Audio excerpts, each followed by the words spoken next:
Hi there, I am Marisol, and 3 years ago I thought I had found my perfect life living quietly on our vineyard in Napa Valley with my husband David. We grew grapes, made wine, and lived simply while my sister Alexandra flaunted her Manhattan penthouse and finance genius husband. I never imagined that one desperate phone call would completely flip everything I thought I knew about my family, my choices, and who really had the power all along. Before I share this story, please let me know where you are watching from in the comments below. Do not forget to hit that like button and subscribe for more stories like this one. And now, let me take you back to the day I discovered who truly deserved respect in my family. Growing up in a middle-class family in Denver, Colorado, my sister Alexandra and I could not have been more different. She was the golden child who excelled at everything academic, graduated summa cum laude from University of Colorado with a finance degree, and landed a prestigious job at a Wall Street investment firm right after college.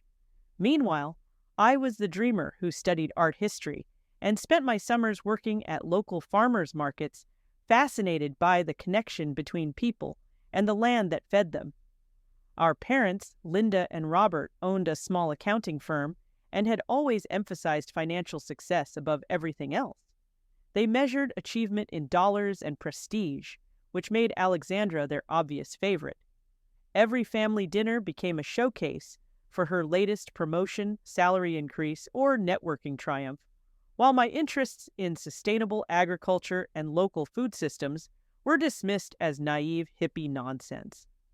Everything changed during my senior year of college, when I took a spring break trip to Napa Valley with friends. We were touring wineries when I met David at a small family-owned vineyard called Sunset Ridge. He was 28 tall with sun-weathered hands and the kindest brown eyes I had ever seen. While other tour guides rushed groups through tastings focused only on sales, David spoke passionately about soil composition, grape varietals, and the patient art of winemaking. He explained how his family had been working this land for generations, treating each vine like a precious child that needed understanding rather than force. I found myself lingering after my friends left, asking endless questions about organic farming techniques and sustainable practices. David showed me rows of old growth vines, some over 50 years old, explaining how age brought depth and complexity that could never be rushed. As the sun set over rolling hills, painted gold and purple, I realized I was falling not just for this gentle, thoughtful man, but for an entire way of life that felt authentic in ways my family's money-focused existence never had. We stayed in touch after I returned to Colorado, talking for hours on the phone about everything from biodynamic farming to our dreams for the future. David visited Denver twice, meeting my family at stiff dinners, where my parents peppered him with questions about profit margins and business expansion plans. When he quietly explained that his small vineyard focused on quality over quantity, producing limited batches of handcrafted wine for local restaurants and wine clubs, I could see disappointment flash across their faces. Alexandra was particularly brutal during these visits. She had recently started dating Marcus, a Harvard MBA who worked for one of New York's most prestigious investment firms. At 26, Marcus managed portfolios worth hundreds of millions of dollars and drove a BMW that cost more than most people's annual salaries. She never missed an opportunity to compare David's muddy work boots to Marcus's Italian leather shoes, or to mention Marcus's six-figure bonus, while David talked about his hopes for the upcoming harvest. 6 months after graduation, when David proposed during a sunrise walk through his vineyard, I said yes without hesitation. The engagement ring was a simple vintage setting with a modest stone that had belonged to his grandmother, but it represented something real and lasting that no amount of money could buy. When I called to share the news, my family's reaction was exactly what I expected, but still heartbreaking. "Honey, are you sure about this?" my mother asked during a tense phone conversation. You are so young and David seems nice, but what kind of future can he really provide? These small farms barely make ends meet. Alexandra was less diplomatic. You are making a huge mistake, Marisol. Marcus and I are building something real here, an empire. You are settling for someone who will never be able to give you the life you deserve. Despite their objections, David and I married the following spring in a simple ceremony at the vineyard. The morning was perfect, with wildflowers blooming between the vines and golden sunlight streaming through oak trees that had watched over this land for decades. My family attended, but spent most of the reception talking quietly among themselves, clearly uncomfortable with the rustic setting and casual atmosphere. Alexandra arrived late wearing a designer dress that cost more than our entire wedding and spent the evening making pointed comments about the charming simplicity of everything. Marcus checked his phone constantly, fielding calls about market movements and trading opportunities that apparently could not wait for even one afternoon. Just 3 months later, Alexandra and Marcus had their own wedding at an exclusive country club outside Denver. It was a lavish affair with ice sculptures, a 12-piece orchestra, and enough flowers to stock a botanical garden.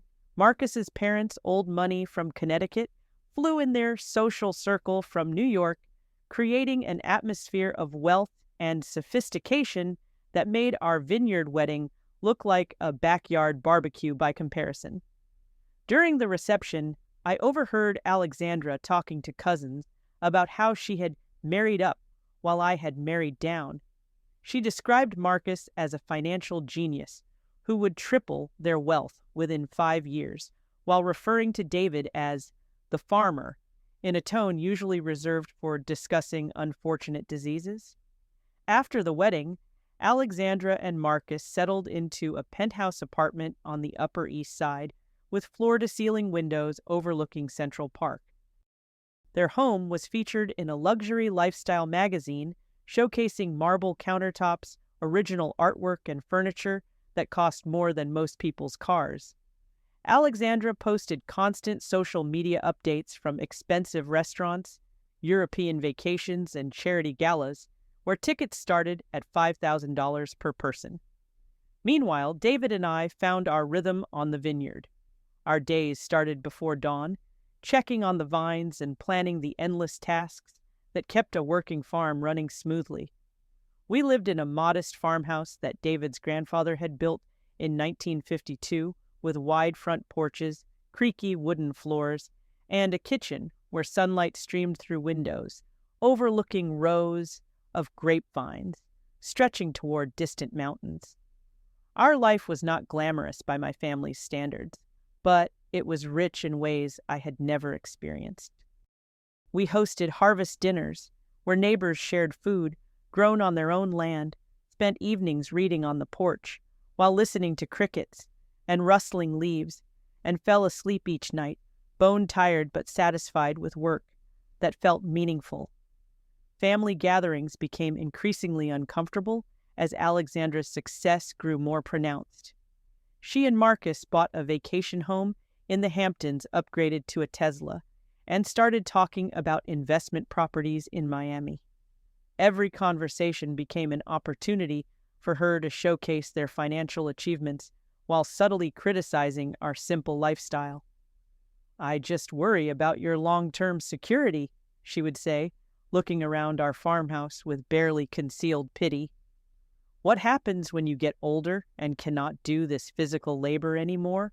Marcus is setting us up for early retirement, while you two are still going to be picking grapes in your 60s. Marcus was equally condescending, though his approach was more patronizing than outright rude. He would offer unsolicited financial advice about diversifying our income streams and building investment portfolios, speaking slowly, as if explaining complex concepts to children. When David politely declined his suggestions, Marcus would exchange knowing looks with Alexandra that said everything about what they thought of our financial intelligence. My parents clearly agreed with Alexandra's assessment of our respective situations. During holiday visits, they spent hours discussing Marcus's latest investment successes and Alexandra's promotion to senior analyst, while asking David and me perfunctory questions about the vineyard before quickly changing the subject. When Alexandra announced she was pregnant, the celebration was overwhelming with talk of private schools and trust funds and the advantages their child would have growing up in Manhattan. David never complained about the treatment, but I could see how it affected him. He would grow quiet during family dinners, responding to their questions with polite but brief answers before retreating to help with dishes or step outside for fresh air. His humility, which I loved, seemed to confirm their belief that he lacked ambition and drive. The contrast between our lives became even more stark when Alexandra and Marcus started making serious money through high-risk investments. Marcus had developed expertise in emerging markets and cryptocurrency trading, generating returns that seemed almost magical. He convinced my parents to let him manage a significant portion of their retirement savings, promising annual returns of 20 to 30% that would secure their golden years in luxury. Alexandra loved sharing details about their financial success, describing investment gains with the same enthusiasm most people reserved for discussing their children or hobbies. She bought designer handbags that cost more than our monthly mortgage payment and treated shopping sprees like competitive sports, always eager to share photos of her latest acquisitions. During this time, David and I were dealing with challenges that felt much more grounded in reality. A late frost damaged 20% of our crop one year, requiring careful financial planning to weather the loss. Equipment needed repairs, seasonal workers required fair wages, and maintaining organic certification involved expensive processes that cut into profit margins. We were not poor, but our lifestyle reflected the reality of running a small agricultural business where success was measured in sustainable practices and community relationships, rather than exponential financial growth. We saved carefully, lived within our means, and found joy in simple pleasures that did not require significant financial investment. The first signs of trouble started showing up in late summer, though it took months for the full picture to emerge. Marcus had been working longer hours, coming home from the office increasingly stressed and short-tempered. Alexandra mentioned during phone calls that he was dealing with challenging market conditions and temporary volatility, but she still maintained their usual spending patterns and social commitments. During this period, news reports began highlighting instability in the financial markets that Marcus had been heavily investing in. Emerging market currencies were fluctuating wildly. Several cryptocurrency exchanges had been hacked or shut down by regulators, and some of the high-yield investment funds that promised extraordinary returns were being investigated for fraud. David and I were following these developments with growing concern, not because we had any money at risk, but because we knew how heavily Marcus had invested my parents' retirement savings in these same unstable markets. When I called to express concern about their financial exposure, my mother brushed off my worries with complete confidence in Marcus's expertise. "Sweetheart, Marcus knows what he is doing," she said dismissively.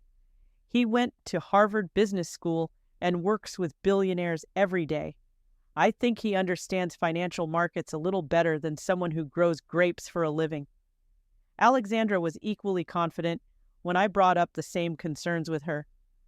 "Marcus has connections and information that regular investors could never access," she explained. "Yes, there is some volatility right now, but that is exactly when smart money makes the biggest gains. You have to take calculated risks to build real wealth."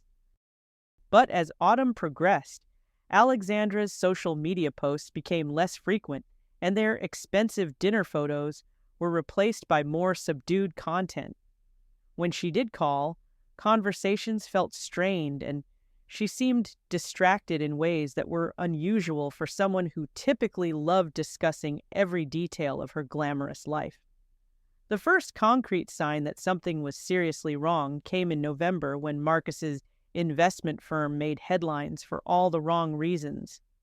Federal regulators had launched an investigation into fraudulent investment schemes that had cost clients hundreds of millions of dollars.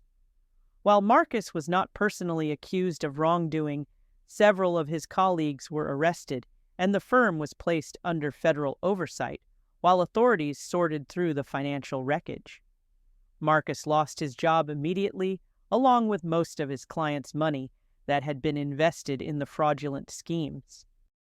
This included not just high-net-worth individuals who could absorb significant losses, but regular families like ours who had trusted their life savings to someone they believed was a financial genius.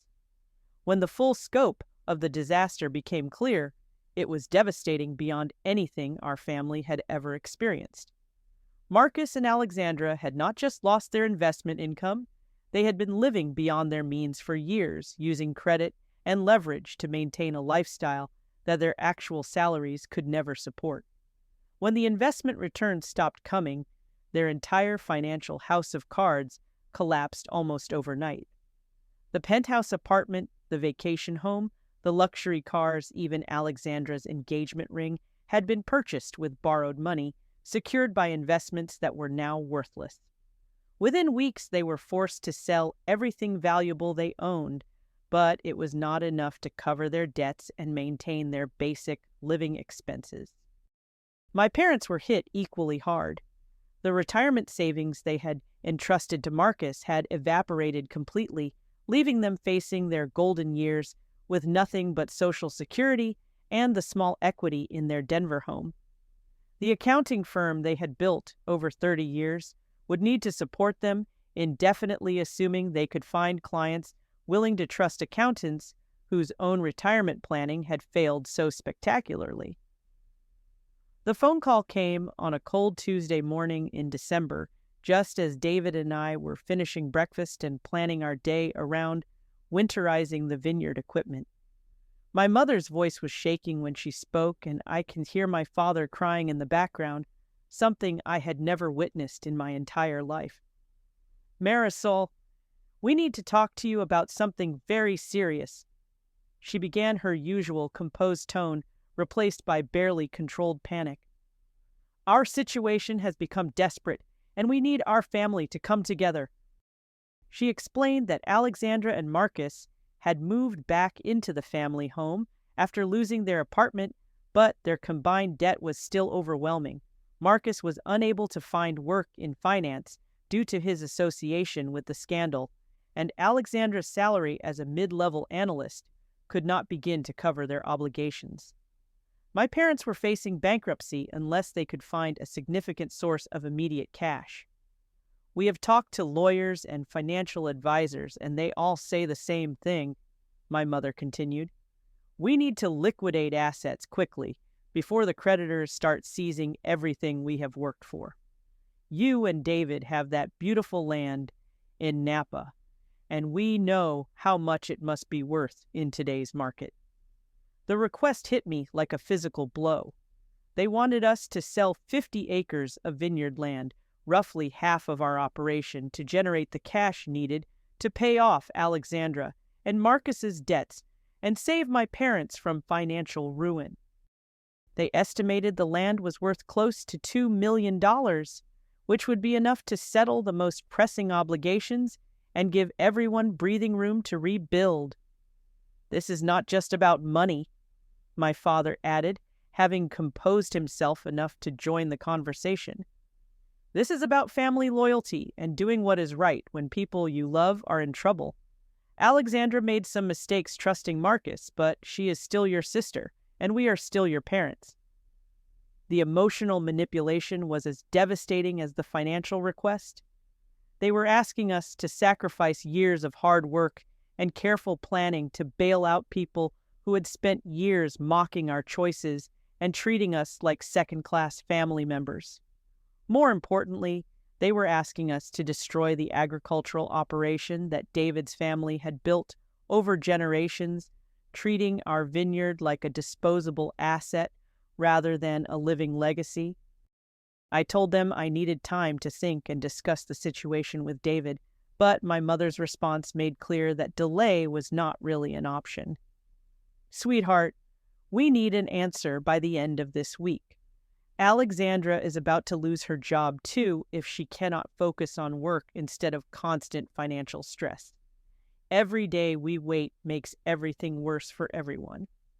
When I hung up the phone, David was standing in the kitchen doorway, having heard enough of the conversation to understand what was being asked of us.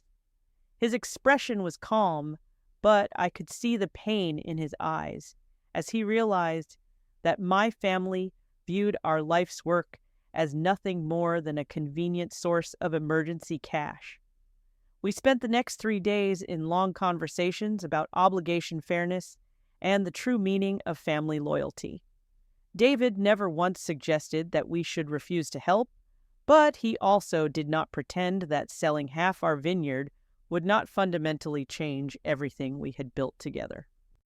The 50 acres they wanted included some of our oldest and most productive vines, along with the infrastructure and water rights that made our operation viable. By Thursday, we had made our decision, but I wanted to deliver it in person rather than over the phone. We drove to Denver that weekend, arriving to find a family home transformed by crisis and desperation. Alexandra looked exhausted and defeated in ways I had never seen, while Marcus seemed to have aged 10 years in just a few months. My parents were trying to maintain their usual composure, but the strain was visible in every interaction. Saturday morning, we gathered in the living room where I had grown up, surrounded by furniture and photographs that represented decades of family memories. The contrast between this familiar setting and the desperate circumstances that had brought us together felt surreal and heartbreaking.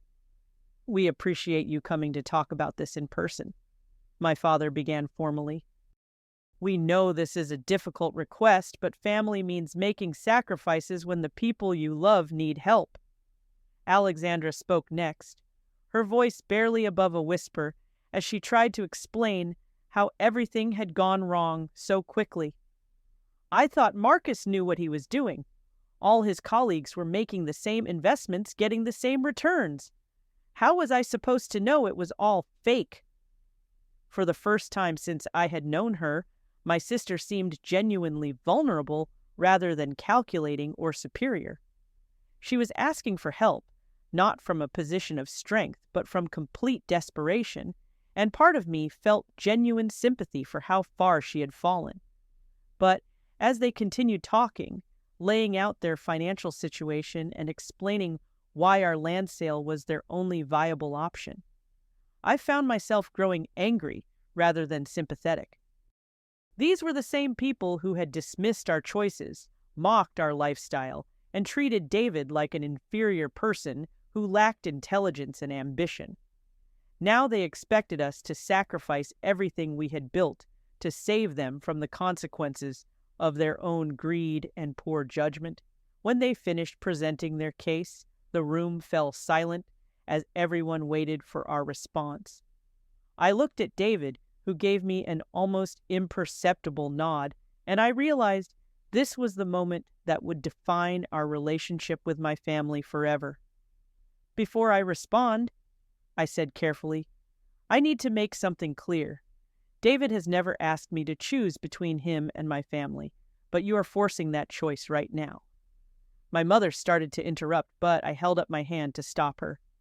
You have spent years treating him like he was not good enough for our family, like marrying him was settling for less than I deserved.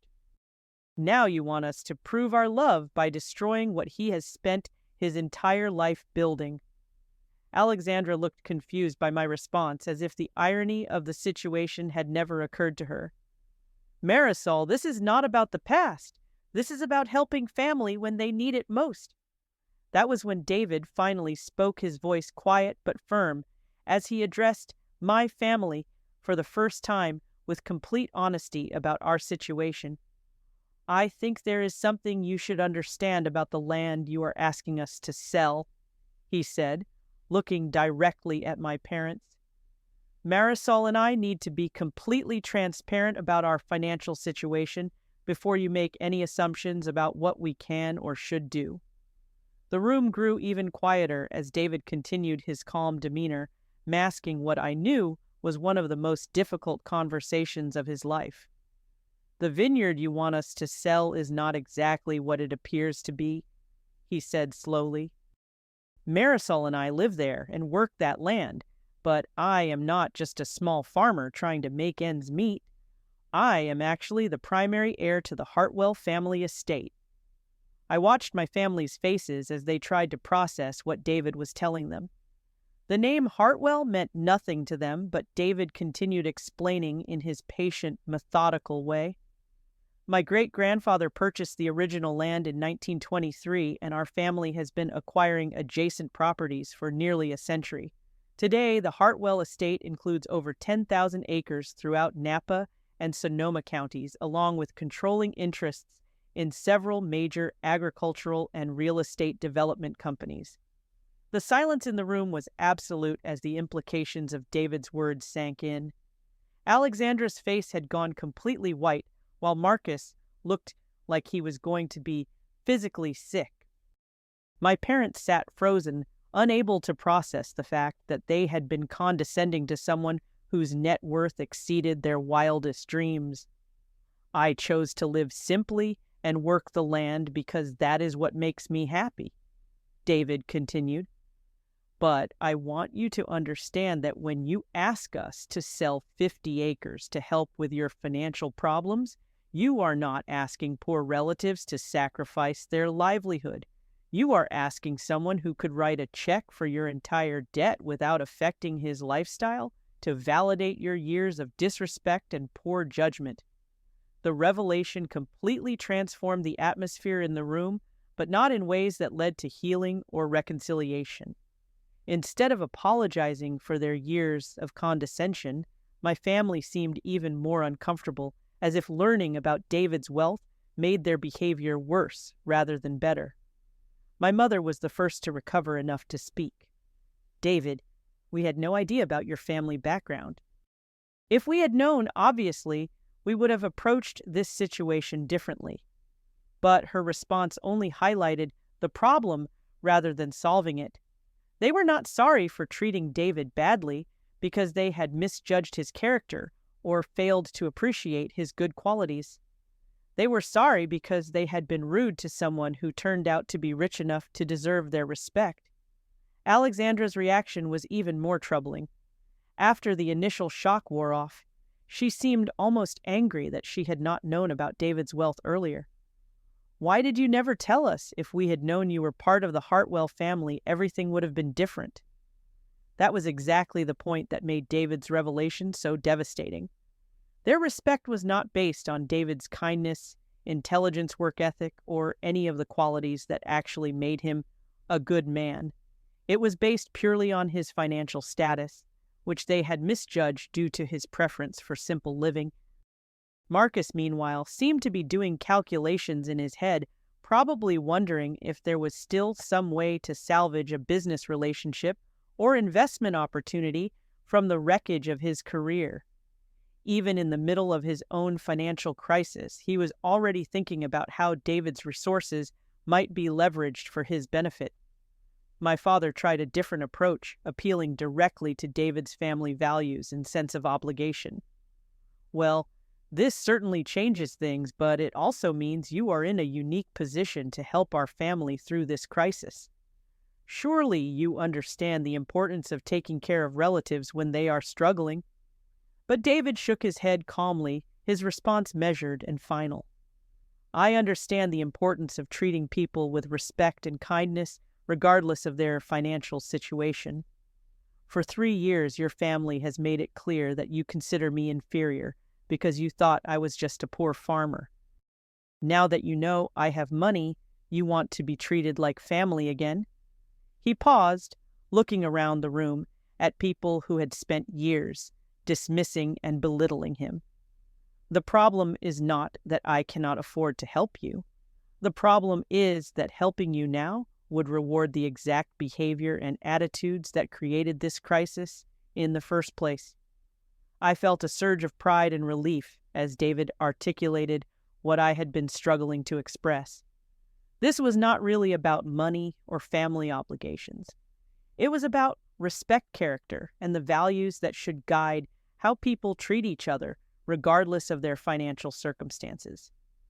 Alexandra and Marcus got into this situation because they prioritized money over everything else, including basic human decency. I added finding my voice again. Bailing them out would just teach them that their approach to life was correct and that family members exist to clean up the messes that result from greed and poor judgment. The conversation continued for another hour, but the outcome was never really in doubt after David's revelation. My parents tried various forms of emotional manipulation, alternating between guilt trips about family loyalty and appeals to our financial capacity. Alexandra and Marcus mostly sat in stunned silence, probably still processing the fact that they had spent years looking down on someone who could have bought and sold their entire lifestyle without thinking about it. In the end, we left Denver with our decision unchanged. We would not be selling any vineyard land to rescue my family from their financial crisis. More importantly, we would not be maintaining relationships with people who measured human worth in dollars and treated family members like disposable resources. The drive back to Napa was quiet but not tense. David and I had been through something that clarified everything about our values and priorities. We had chosen each other over the approval of people who did not really know or appreciate either one of us. Back at the vineyard, our simple farmhouse felt like a sanctuary after the emotional chaos of that weekend in Denver. We spent Sunday evening on the front porch watching the sun set over vines that had weathered storms, droughts, and countless seasons of growth and renewal. "Do you regret not telling them sooner?" I asked David as we sat together in comfortable silence. He considered the question carefully before answering. No, because their reaction today proved that knowing about my family's money would not have made them better people. It just would have made them treat me better for the wrong reasons. That was when I truly understood the wisdom of David's choice to live simply and let people judge him based on his character rather than his bank account. Money had not made Alexandra and Marcus better people. It had just given them more resources to express their worst qualities. The financial crisis had not created their selfishness and entitlement. It had simply revealed character traits that had always been there. Over the following months, we heard occasional updates about my family's situation through mutual relatives. Alexandra and Marcus eventually filed for bankruptcy and moved to a smaller city where Marcus found work at a regional bank, making a fraction of his previous salary. My parents sold their house and moved into a modest apartment, working well into their 70s, to rebuild their retirement savings. The experience was undoubtedly painful for all of them, but it also seemed to force some necessary reckonings with reality. Alexandra stopped posting on social media about luxury purchases and started writing about simpler pleasures like cooking at home and reading books from the library. Marcus appeared to be making genuine efforts to rebuild his career based on competence rather than connections and high-risk speculation. Most surprisingly, my parents eventually reached out to apologize, not just for the way they had handled the financial crisis, but for years of failing to appreciate the life David and I had built together. They admitted that their obsession with money and status had blinded them to what actually mattered in terms of happiness and fulfillment. David and I chose to rebuild those relationships slowly, based on new foundations of mutual respect rather than financial considerations. We started having regular phone conversations with my parents that focused on our daily lives, shared interests, and genuine care for each other's well-being. With Alexandra, the reconciliation has been more complex and gradual.